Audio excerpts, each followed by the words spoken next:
আজকে সন্ধেবেলা এই মোমোটা তৈরি করেছিলাম। প্রথমে সমস্ত ভেজিটেবিলগুলো কেটে নিলাম আর নিয়েছি দুটো ডিম। এবার ফ্রাই প্যানে সাদা তেল দিয়ে ডিমের ভুজিয়াটা আগে তৈরি করে নেব।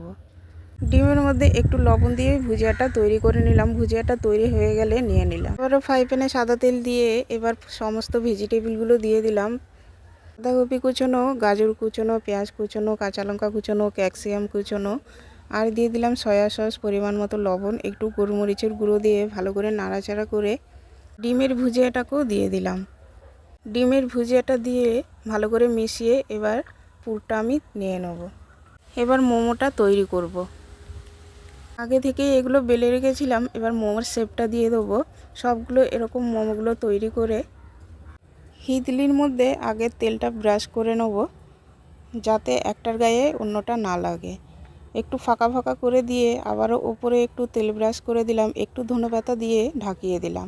মোমোগুলো 10 মিনিট ভাপিয়ে নেওয়ার পর এবার মোমোটাকে সাবধানে তুলে নেবো একটা প্লেটের মধ্যে। এইভাবে এগ মোমো তোমরা কিন্তু একবার বাড়িতে ট্রাই করে সন্ধ্যের টিফিনে এই মোমোটা খেতে পারো।